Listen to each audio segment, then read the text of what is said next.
Welcome to our live demo of the Climatiq Excel Add-in. My name is Chloe, one of the product specialists here at Climatiq, and today I'll be showing you how you can make audit-ready carbon emissions calculations within Excel. So the main goals of today's session is for us to first look into the key challenges that make carbon accounting so complex in practice. Then we'll introduce the Climatiq Excel add-in as a really simple and scalable solution. I'll show you how it works, including a quick overview of the setup process. We'll also walk through a few real-world use cases and wrap up with a live Q&A, so please feel free to drop any questions that might come to mind in the chat anytime throughout the session. So before we dive into the solution, let's look at why carbon accounting is still such a difficult and manual process, especially for our sustainability managers and consultants. Firstly, there's a lack of data standardization, and business data for carbon accounting is often fragmented, it's inconsistent, and challenging to consolidate together. And whether you're doing internal reporting or consulting work for clients, many organizations haven't yet defined clear processes for tracking carbon relevant activity data across scopes or different calculation types or categories. Second, every reporting workflow is different. So even once you have that data and it is put together and consolidated, the calculation rules are not a one size fits all. And each organization really needs custom mappings, logic, and emission factors.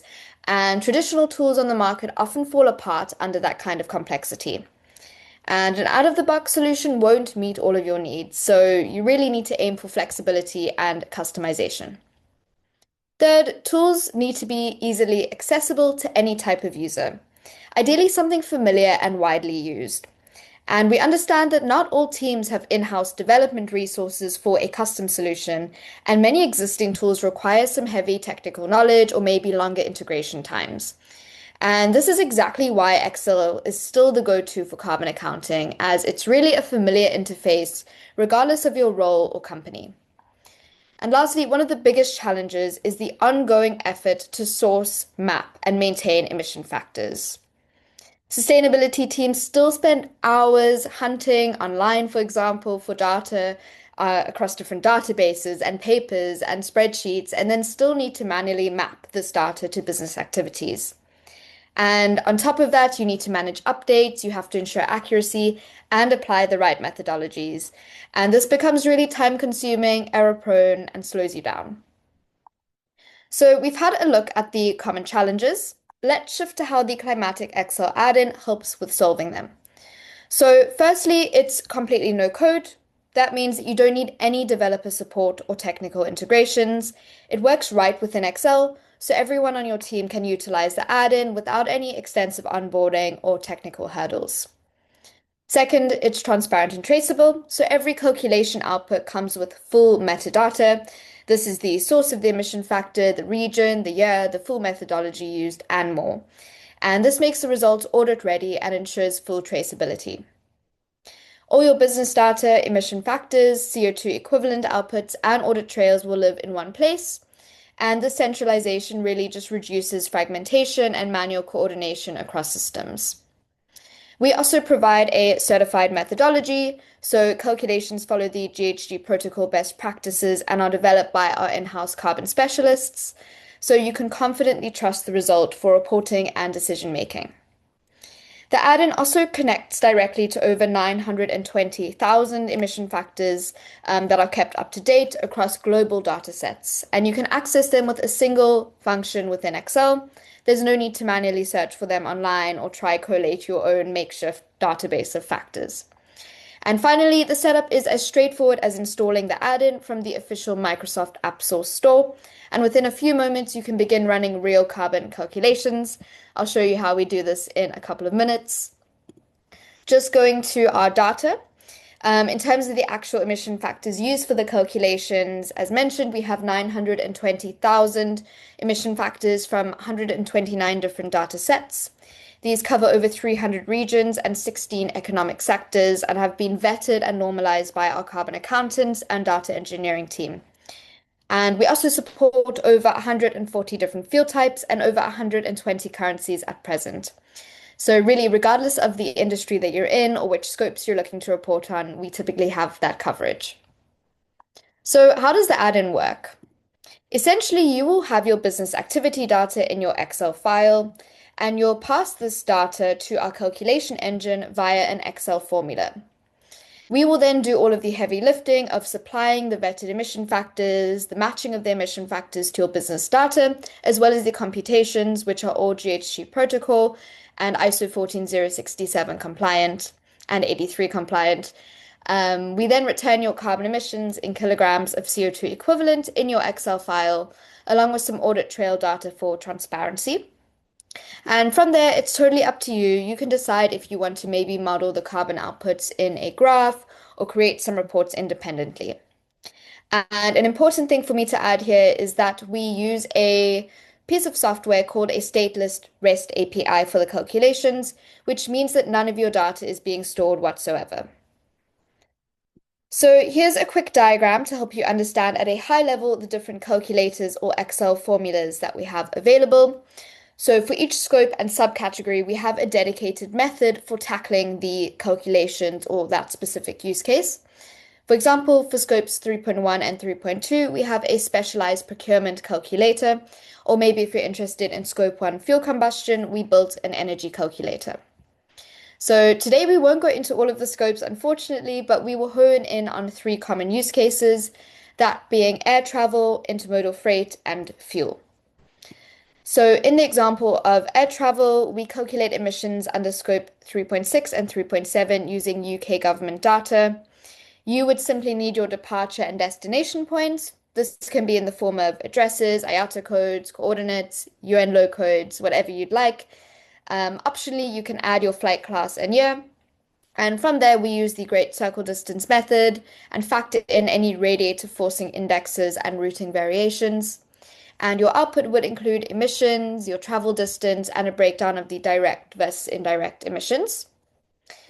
Secondly, we'll also have a look today at intermodal freight, a really popular use case. This covers scope 3.4 and 3.9 using emission factors from the GLEC framework, the latest version 3.1.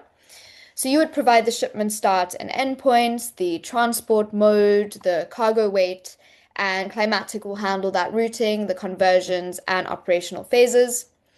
The outputs would consist of freight emissions broken down into your combustion, your upstream, and hub emissions, and you also get that distance between departure and destination points, plus a full route breakdown and audit trail. And finally, we will have a look at fuel combustion falling under scope 1, 3.3, and 3.11.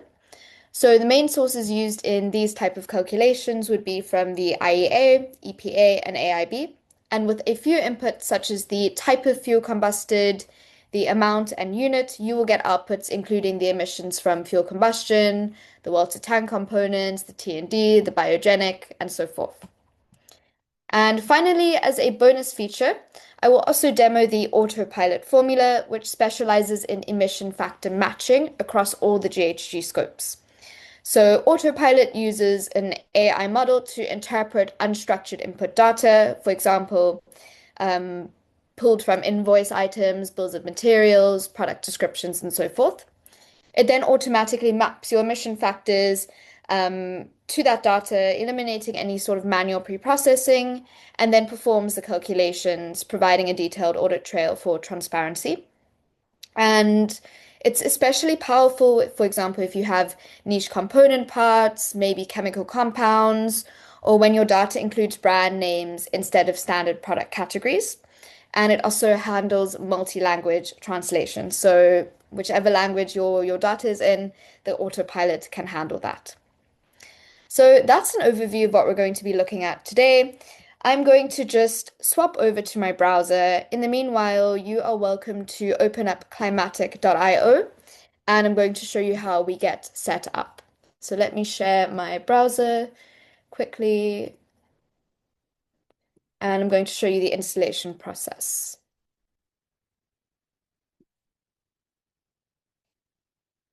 Okay. So in terms of getting your hands on the add-in, you're going to navigate to the product drop-down on our website at climatiq.io. You're then going to click on the Excel icon under integrations. And as you can see, we have our Excel landing page. The next step is to download it from the official Microsoft App Store over here. You will then click the Get It Now, and what will happen is it will install directly to your Excel. So it will appear in the top corner as Climatiq with the logo for you to get started. And that's all you really need to do. It's as simple as just downloading it directly from the Microsoft Marketplace and opening it up. And on first installation, it will look something like this when you open it up. It's a quick walkthrough of what you can do with Climatiq, and some examples to get you started based on use cases. So for freight, for example, for travel, for fuel maybe, and searching factors. I'm going to click continue. And what's happened here is we've got a few examples to work with. So you'll note that I also have a little warning message here, and I'm going to show you how to resolve this in case you also have that. But essentially, we need to link our Climatiq access or key with the add-in. So how this will work is we're going to set it in the support tab as highlighted by the message. And to grab your Climatiq key, all you need to do is log into your Climatiq account. And from the dashboard, you go to API keys. We can then create a key. So for example, Excel demo, and we can copy our key and set it in the add-in. So this is typically allocated to you already in the backend. However, sometimes there's a permissions error, or yeah, you'll just need to set it manually. For example, if you used our Google Sheets integration and now you are testing Excel, there's only one attempt where we allocate that key for you. So let's go ahead. I've set this key now. It only needs to be done once. This is your only setup step, and we should be good to go. I'm just going to refresh this calculation, and see what happens. So as we can see, we have our add-in. I'm just going to get our home page back.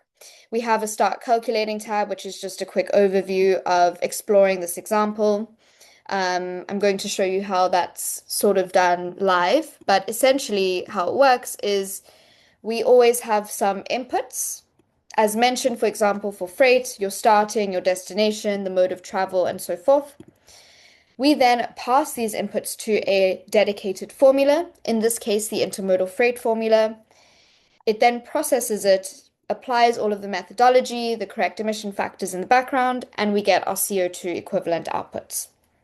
So, for example, if we go ahead and throw in a air from, for example, Berlin to Istanbul by air, and we transported 10,000 kilograms, for example, we can see that these inputs are now being passed to a formula.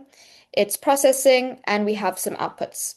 So that's the really basic logic of the add-in. You're always going to need some structured inputs, formula, outputs. And to have a look at how we can apply this to our own file of business data, I've opened up some fictitious data over here for some air travel journeys. And if we have a look at the formulas tab within the add-in, we have highlighted and laid out all of the different formulas that we have available. In this case, we are using air travel. So let's have a look at what the air travel formula can provide. So in terms of the structure of the formulas, there's always the name, followed by the description, and then what the actual formula expects. So this is really important for us to understand what is the required minimum inputs to make a successful calculation. And this is always outlined here that you simply need the starting and ending point. However, some other nice to haves are that fly class and year, but you can just use the required inputs as your guide, as your key for understanding what you should have on hand in terms of data. So moving on to actually making a calculation, we've designed the add-in in a way that is modular, where you can insert the formulas in your own workbooks of business data. So over here, we can go ahead and insert the formula. I've got my data prepared according to the expectations of that formula. There's two ways to insert formulas. Either you type equals Climatiq and a list comes up. It's exactly the same as when you type equals sum, for example, and some options come up. Or you can go ahead and click the insert formula button to just have it go immediately in the current cell. The next step, we've got our inputs ready. We've added a formula. Let's pass our data to the formula. So we can start off by selecting our starting point, followed by our ending point, our flight class, which is optional, and this is also depicted by the square brackets around the parameter. And finally, the year. Can hit enter. And while that's processing, I'm just going to insert a header. And what this does is it helps us interpret what the different outputs represent. So let's just expand this out a bit. We had our air travel journey from Cape Town to Berlin in premium economy for last year.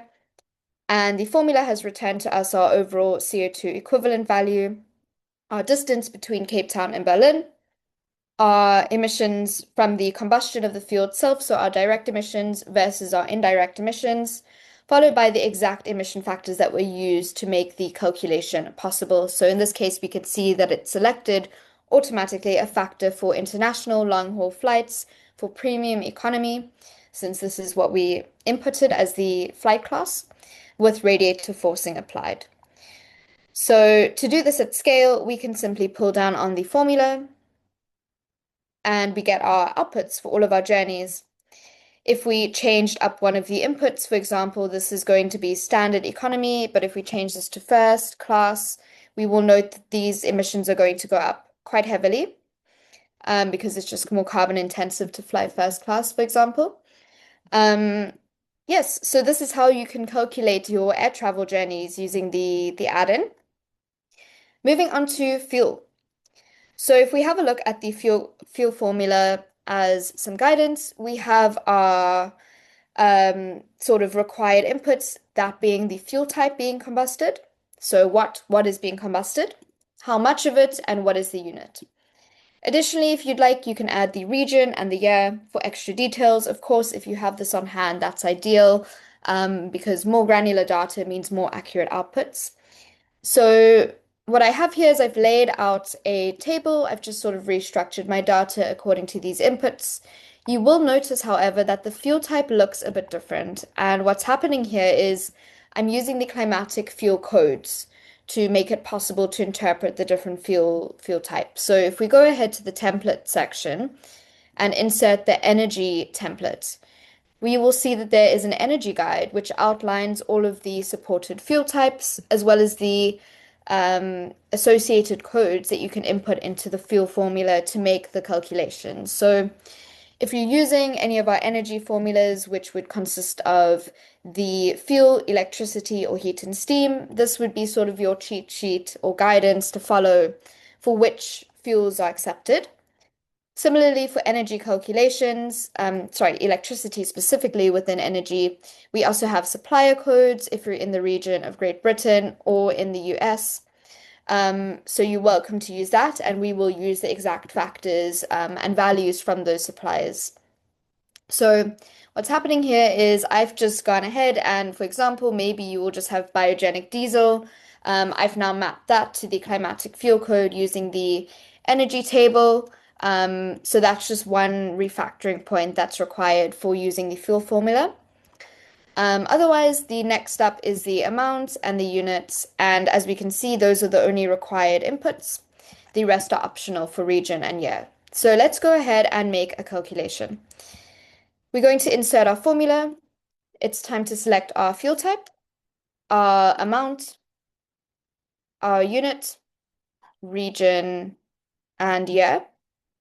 Going to hit enter. We can label the outputs by clicking add header. And let's have a look. Let me just make this a little bit bigger. So we have 1,000 kilograms of coal in Germany for 2020, and it's returned to us our overall CO2 equivalent, our combustion emissions, well, the emissions from the combustion itself.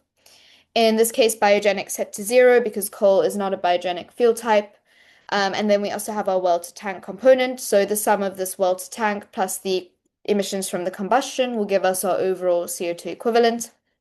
We also will then have our emission factor that was applied in the calculation.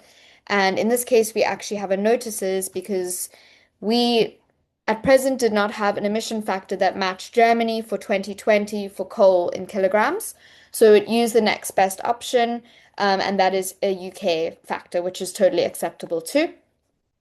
And to do this at scale, we can pull down on the formula, going to load for a second, and we get our outputs.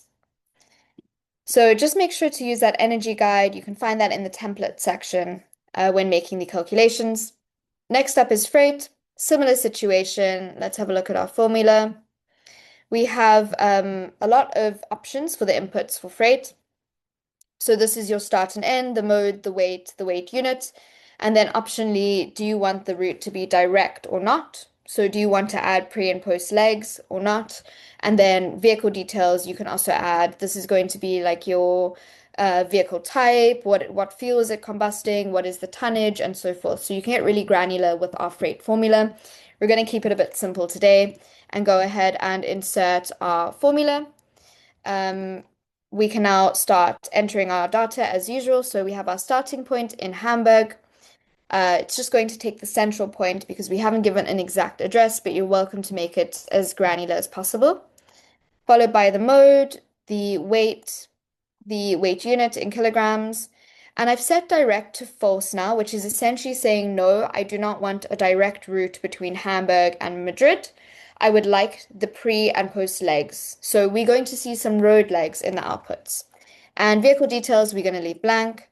Let's go ahead and add a header and let's have a look at our results. So we have our kilograms of CO2e, the distance between Hamburg and Madrid. We have our emission factors that were applied. Lots of factors here. Actually, let me make this a little bit more narrow and wrap that text. And we also then have our identified route. So if we have a look here, and make this also a bit smaller. So if we have a look, we have multiple factors that have been used. And the route's also quite complicated. So what's happening here is we're taking the most central point in Hamburg. We are then driving up north to the port for 10 kilometers. And we're at the harbor in Hamburg, where our main sea leg then commences of 3,800 kilometers, our most carbon intensive leg of the journey. We would then arrive at the seaport at Valencia, and we then need to drive inland for around 360 kilometers before we can reach the central point of Madrid, which is inland. So it's important to note that, for example, it might not be possible to do a direct, well, it isn't really possible to do a direct sea journey from Hamburg to Madrid because there's that inland driving aspect. So if I went and set this to true, it would likely throw an error because you would need that road leg. Exactly. So we handle that transportation to the ports and so forth. So let me go ahead and change that back. And we use a combination of emission factors to make this possible. We handle the loading and unloading, vehicle provisions, and so forth, all in accordance with the GLEC framework and Smart Freight Center. And to do this at scale, again, we can simply pull down on our formula. So let me go ahead and do that. We have multiple routes, and we get our outputs over here. So that's how you can make a freight calculation. Moving on quickly to that purchase goods and services use case, which is really common. Let's have a look. So potentially you have a list of purchase goods across varying units and yeah, maybe spend-based, weight-based, volume-based, and so forth. What we did is we have our dedicated AI matching section in the formulas where you can either apply one shot, which will interpret your procured item name. It will grab the top 20 suggestions for factors for that item in the background. It will then use the number one match to give us a carbon output. So let's go ahead and test that with one shot. We can insert our formula. We can select our text. And then next up, it requires the amount, followed by the unit, the year, the region, and you can get really granular with the different sources that you want to see, the different scopes. But let's just keep it simple for today. I'm going to hit enter and let's label our outputs. And we can see that we've now put in some weight-based screws in Germany, and we've got matches to steel screws, specifically in Germany. So it's done that at scale very quickly, and to do this in bulk, we can just do a few at a time. For example, here we have aluminium in South Africa. We've got our match for aluminium, customized source in South Africa. Similarly, for office chair has been matched to furniture, so it's very context aware. It has that understanding of, you know, what what other context might be behind a singular input term. Um, yes, so that's how you can use the one shot for autopilot. There's quite a few flexible and interesting ways to also utilize autopilot, which I can show you using one of our templates. So maybe just to go through the last two tabs in the add-in, we have a templates tab where we have pre-built templates, as well as our guides. So I showed the energy guide earlier, but if you're interested in seeing, for example, the different currencies that we support, um, yeah, the different currencies, for example, the regions, which is also a very, very long list, followed by the units. We also have all of this documented for you as some simple cheat sheets. We also built a template. So I'm just going to click Insert, give it a moment. And what we've built is we have a GHG aligned template that you can use for testing, where we've essentially built out some tables with the clear inputs and outputs. So you're welcome to sort of input your own data into there and get some outputs. So there's some active formulas that you can play with. We've also built some drop downs to make it a little bit easier to navigate the different inputs. Um, yes, so that I'd really recommend for testing, and it's also great for autopilot. So if we have a look at the template, we have autopilot sheet where, for example, we've now built a slightly different flow where previously we had a look at that where you input a single search term, the amounts, and it gives you immediately the carbon outputs. We've built some more interesting ways to utilize the autopilot, such as the suggest extended sheet, where, for example, you will have your text, your type, so consulting would be spend-based in this case, and then we have over here a drop down where essentially we've populated the different emission factor options. And based off the selection and changing the factor, we then make the carbon calculation. So this gives you some extra flexibility to choose a factor that might be more fitted to your use case. For example, Apple MacBook, if we go ahead and choose from I just need to recalculate that. We would then choose from the drop down and get our output. So we've built some more flexible ways to use the autopilot. Similarly, we also have the suggest as a whole, where if you're just interested in searching, for example, for coffee and you want to see what factors are available, we have that. We could switch this up to Starbucks, for example, spend and weight based. And what's going to happen is autopilot is now interpreting Starbucks. It's mapping it to coffee, food and beverage, and so forth, and all relevant factors because of that context-aware element. And from there, you're welcome to use sort of that suggestion to make the carbon calculation. So there are some more interesting workflows for the autopilot. I'd really recommend having a look at our templates to get a feel for that.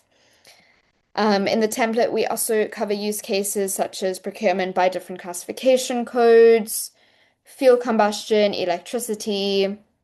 Um, we have freight, so we also made that a little bit easier with some drop downs for you. Spend-based travel and then normal travel as well. So by air, road, and rail, we have formulas for all of this. Yeah, so that's the template. We also have CBAM for if you have any CN codes. Um, and finally, in terms of the support tab, this is to join a live demo, which you've already done today, to watch our video tutorials online. If you need any support, we're here to help. You can fill in the form, chat with our team on the website chat. You can leave us feedback on the add-in. There's a form that's embedded here. We'd love to hear any feedback.